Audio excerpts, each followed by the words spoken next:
esto es una barbaridad mayor que lo que se venía haciendo, por decirlo de alguna manera, es decir, que querés eliminar a la oposición y usar la figura de un féretro y de tener a la a Cristina Fernández de Kirchner, que siendo vicepresidenta sufrió un intento de asesinato, o sea, le dispararon en la cabeza con un revólver, en base a estos discursos de odio, diciendo que le quiere clavar el último clavo a una fuerza política de oposición y a una referente política con el nivel de responsabilidad que ha tenido en la vida institucional y por otro lado con el nivel de popularidad. Es un hecho de violencia totalmente repudiable, pero que está en el contexto de otros muchos hechos de violencia que comenzaron con el gobierno de Milei, ¿no? O que se acentuaron con el gobierno de Milei. Claro, va más allá de redes sociales, ahora lo están diciendo y en algunos casos hasta lo están haciendo, ¿no? En la marcha universitaria no, sino en la jornada de manifestaciones hubo ataques, ¿no? El de gas pimienta en la Universidad de Quilmes, por ejemplo, Raúl. Sí, otros tantos. Hoy había en el Garrahan una acusación de patotas metidas dentro del hospital, intimidando. Hubo accionar policial represivo en muchas de las manifestaciones y reivindicado. O sea, no solo hubo represión, sino que la represión, o sea, estamos hablando de una nena de 10 años que le tiraron gas pimienta en la cara. Estamos hablando de jubilados y jubiladas que recibieron agresiones de la policía totalmente equipada con escudos, con armas. Estamos hablando de una persona tomada por este discurso de odio que se enfrentó a golpes de puño con jubilados y jubiladas manifestándose. Que bueno, con esto de construir al otro o de... Si vos decís que el que está enfrente tuyo, el adversario político, no es que tiene otro modelo de país, sino que es una rata, que usás insultos, usás figuras amenazantes, reivindicás el que hay que eliminarlo, ahí lo que estás construyendo es, le estás quitando la condición de persona al que piensa distinto y lo estás convirtiendo en alguien que puede ser eliminado, que puede ser golpeado, que tiene que ser, cuando se habla de las universidades a quienes se las ha financiado, se habla de nidos de corrupción, se habla de que... Y la mentira es una de las primeras formas de violencia, ¿no? O sea, cuando vos agarrás y decís cosas que no son exactas, el tipo que sabe que no son exactas está siendo víctima de eso, reacciona, siente que lo están violentando.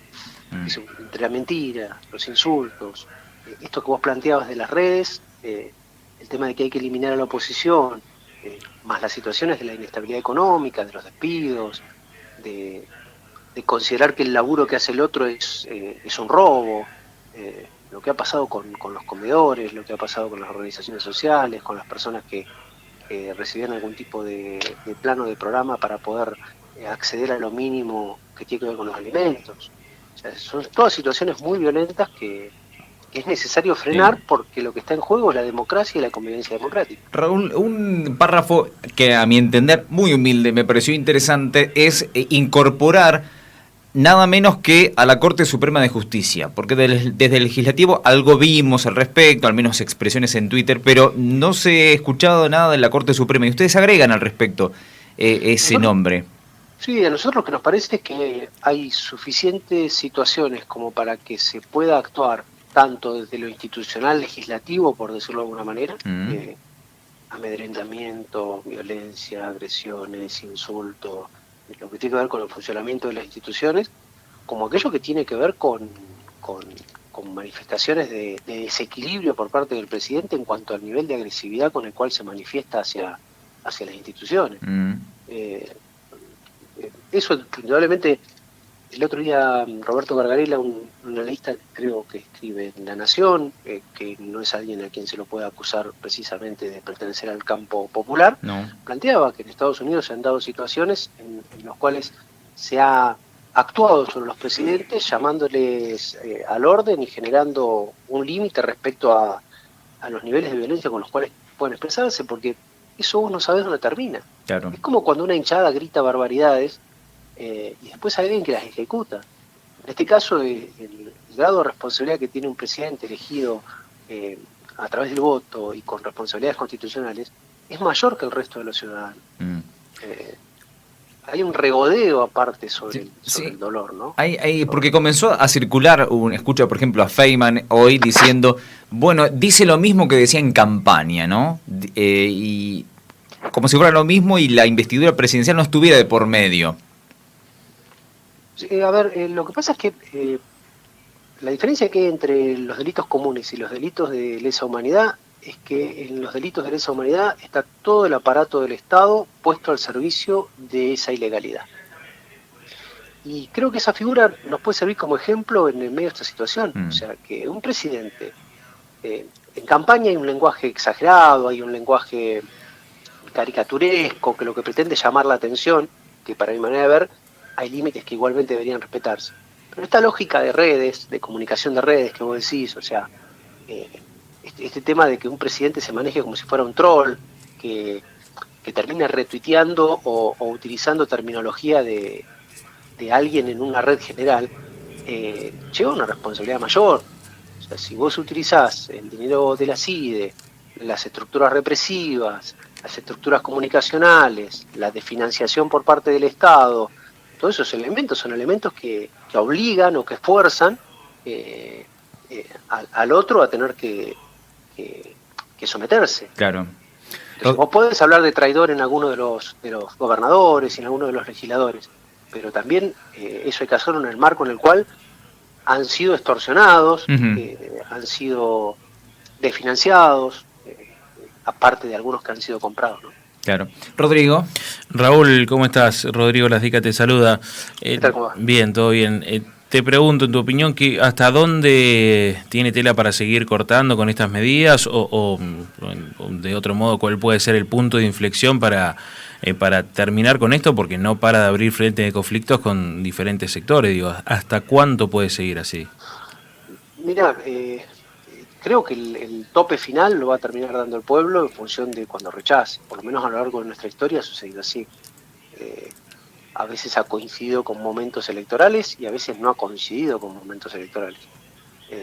Hay veces en las cuales hay determinado disparador que desconecta al gobierno de la voluntad popular. O sea, Ujú, se sale a la calle y se dice basta, la calle llegó, mi amor.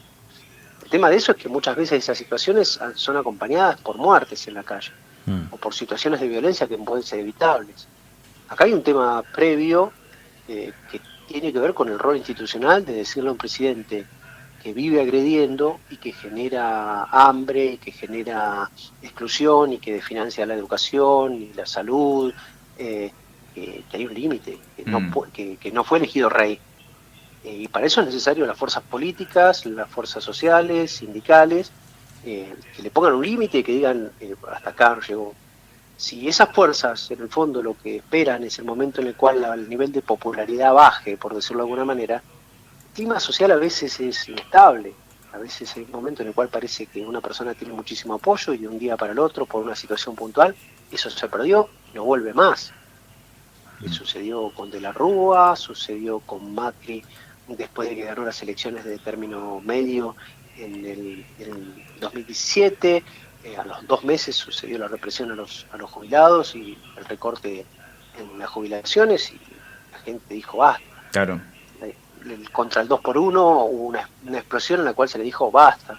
Acá es cierto que una cosa la cubre con otra, la cubre con otra, la cubre con otra, pero el daño, nosotros ya pasamos por la privatización de aerolíneas. Y todo el dinero que implicó eso y el vaciamiento que implicó y quiénes se lo llevaron. Entonces eso lo está planteando ahora con el ARSAT, lo está planteando con edificios que después no se van a recuperar nunca más. O sea, todo lo que está rompiendo dentro de las estructuras de control del Estado va a ser dificilísimo. O sea, se va a perder mucho en el viaje, va a generar mucho daño, mucho dolor, pero por otro lado va a ser muy difícil reconstituirlo después. Claro. Cuando vos dejás de controlar los medicamentos, o sea, eso ya lo hiciste. Cuando vos dejás de controlar la evasión, o sea, los que ganan son siempre los mismos y los dañados es el colectivo, ¿no? Ujú.